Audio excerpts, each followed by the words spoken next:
for you, and we're coming live from Lrtn Radio and Television headquarters in studio here. This is your host, J. Christian Watt Sr. Again, welcome, and we have a very good program for you today. We are going to be looking at Article 1 of the Liberian Constitution today, the power of the people. We're also going to take a look at some historical perspectives of Liberia, going back to like 1822 and stuff like that, and then coming all the way to 1980, and then moving forward to where we are currently. We're going to take a look at the TRC report and the significance of that. Also, the right of Liberians to demonstrate, that is a fundamental right in our Constitution. So we're going to make sure we touch base on that. There are a lot of issues going on. There are rapes in our country. Our little girls are being raped with impunity by officials, and that's not going to stand. So again, we're also going to put a little emphasis on our previous two discussions involving the right to vote by absentee ballots and also dual citizenship, which is something that is of interest to most Liberians. Okay, so today I want to welcome you, and I hope you're having a wonderful time. I want to encourage you to be safe. The coronavirus is a serious pandemic. Pay attention to that, especially for minorities who do not have the kind of medical capabilities or accessibility like others, so we want you to pay attention to that, keep the distance, and make sure that you have your mask on, okay? Face mask.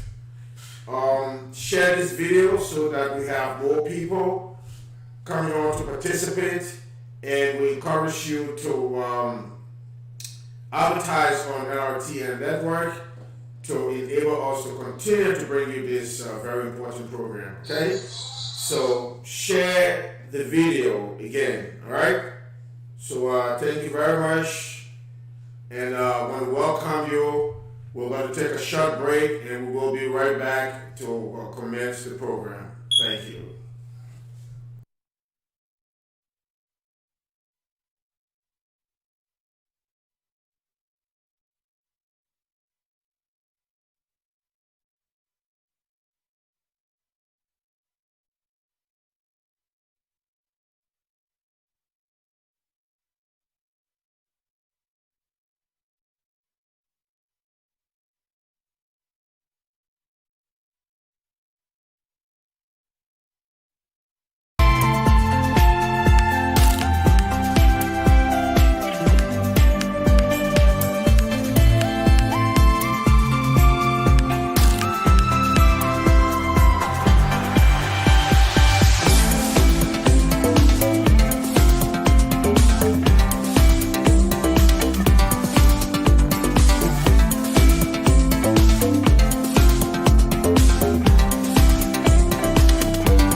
beats music.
Welcome to LIB Constitution Review and Action Committee.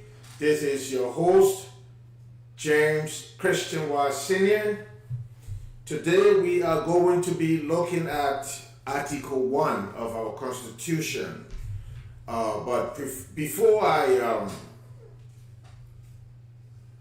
start with Article 1, I just wanted to refresh your memories about the previous programs that we had. During our debut, we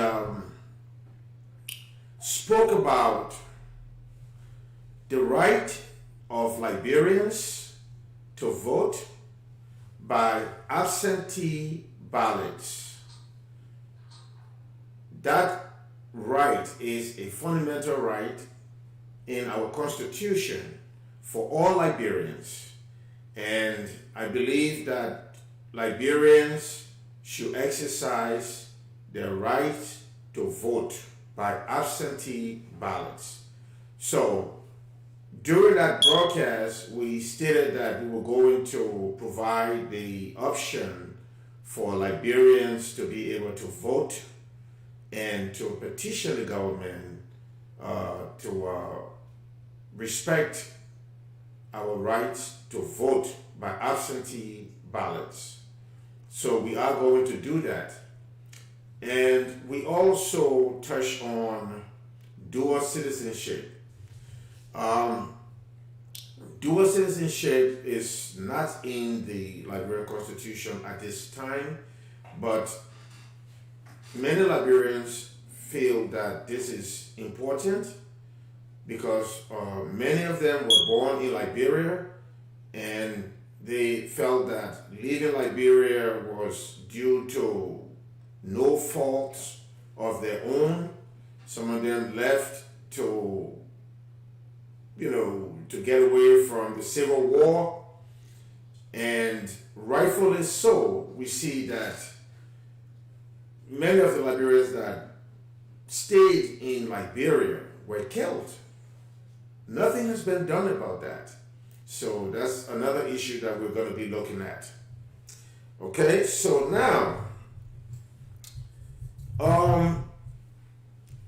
we are going to look at Article 1 of the Constitution. We are also going to look at the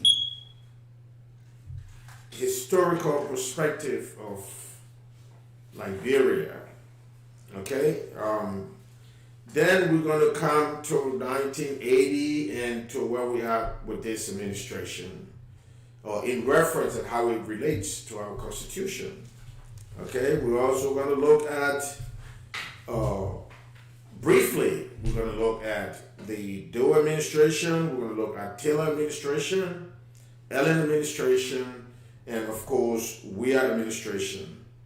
The right for Liberians to express grievance to the government through demonstrations. Some people feel that this is something that must be approved by the Liberian government or the Ministry of Justice before a demonstration can be, done in Liberia. Um, we are going to touch on that also. And finally, there are many rape cases in Liberia. People are just violating our young females with impunity. Government officials, we understand that this particular individual that raped a 12-year-old Liberian girl is either a senator or so from Nima County. So these are unacceptable. I cannot comprehend how we as Liberians are going to just sit in the corner and allow these atrocities to continue against our people. If we allow this to continue by any administration, how do we expect to move forward as a country? What's the moral encouragement here for us to move forward as a country, as a people? Are we just the lowest level that there is, or can we do better as a nation? So again, before we get into Article 1 of the Constitution, I wanted to provide a synopsis of historical perspective from Liberia. Look, our country is over 170 something years old. We are one of the oldest independent African nations. Okay? We cannot continue to be in mediocrity for the foreseeable future, and we cannot just sit there and do nothing about all of the violations of our Constitution. What kind of people are we? This is really troubling. To those of us that feel something should be done to move our country forward, this is very troubling. Okay, so let's go back a little bit. I hear the kind of divisions amongst Liberians concerning country and Congo and who own Liberia and who do not own Liberia and all of those insignificant arguments. I want to just make it very clear to all Liberians, okay? Before any country called Liberia, before Liberia, there was a geographic region in West Africa. And initially, there were no Aboriginals or anyone that owned that particular geographic region. Okay? So, as time went by, Africans from other parts of Africa migrated to what was later called Pepper Grain Coast. Grain Coast. It was named by, I think, some explorer or some other Western civilization that came to Africa at the time, if I am not mistaken. Okay?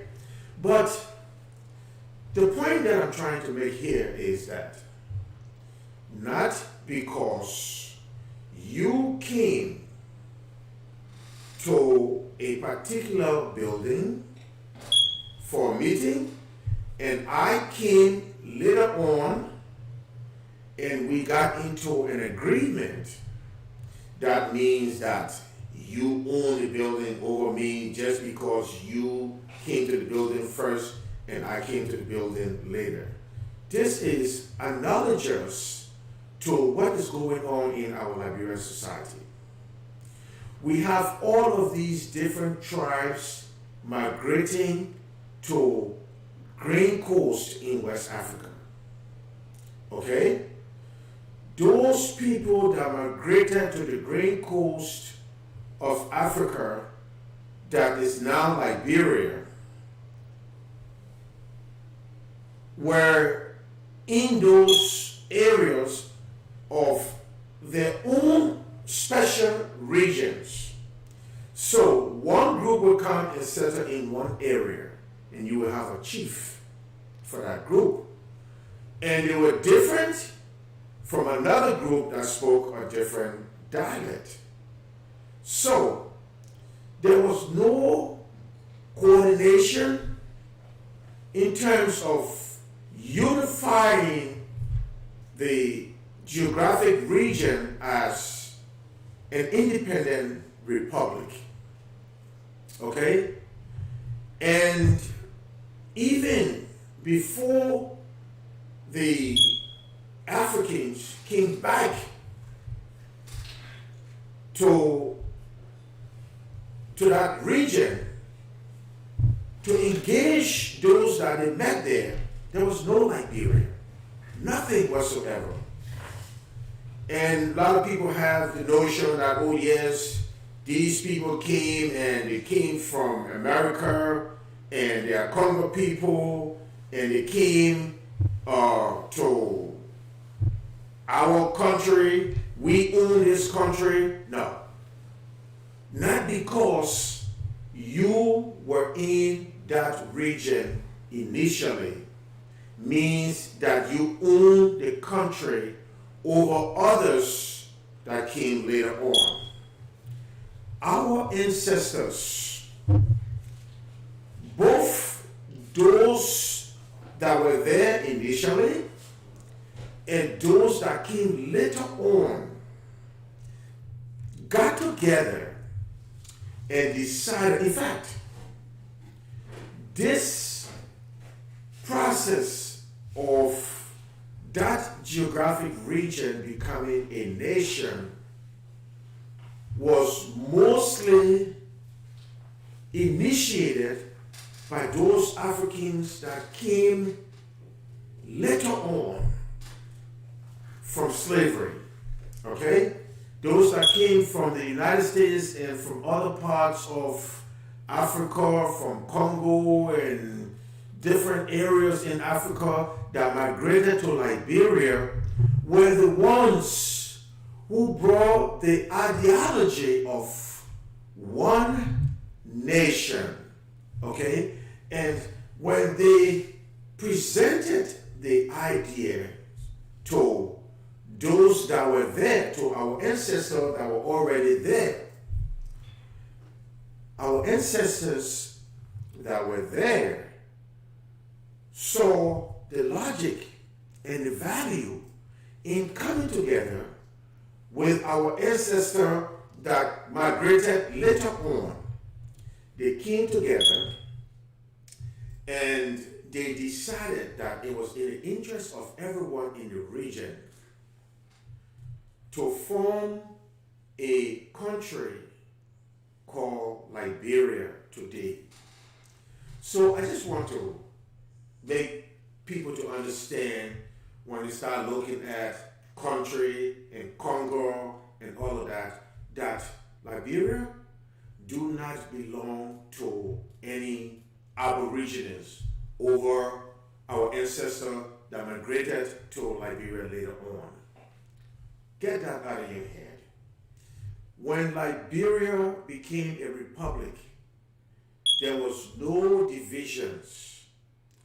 And we are not going to allow anyone to use ethnicity to divide our people and say, oh yeah, well, Liberia is for us. We are the aboriginals that were here before, so you guys came later on. And so Liberia is not for you, you're just settlers.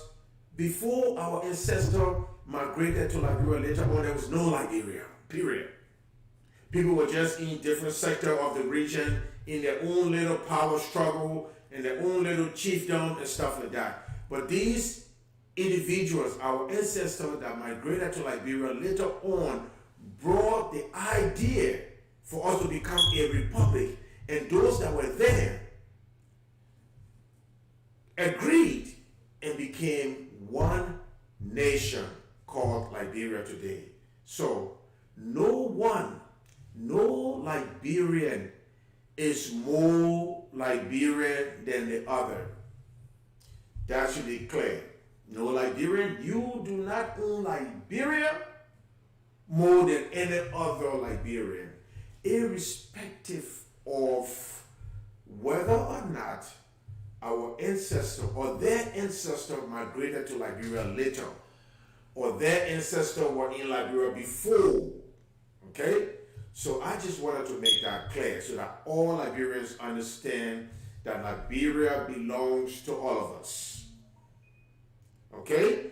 And because of that fact, even now, we see that people are trying to separate and divide us based on tribalism and based on, the Congo country divide.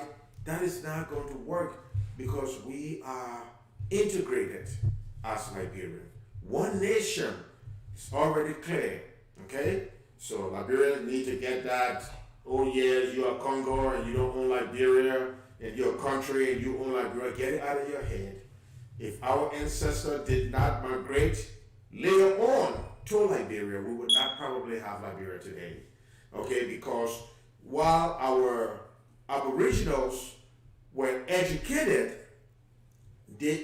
education do not necessarily mean Western academic curriculum, and stuff like that. Education is in all forms. Okay? While they were educated, they did not understand the intricacies of how to interact with Western civilization. And this was important. And so those that migrated later on, or ancestors that migrated later on, brought that ideology. And together, they decided that this was something that is important and something that all Liberians should benefit from.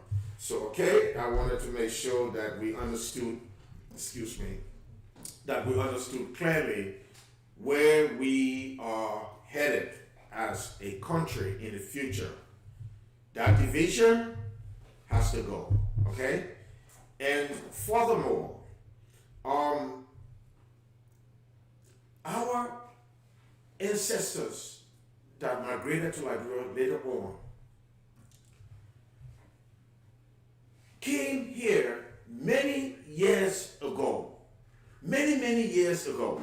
So we are looking at our fellow Liberians now and saying that even though your great-grandfather and your grandfather was born in Liberia, you're still a Congo.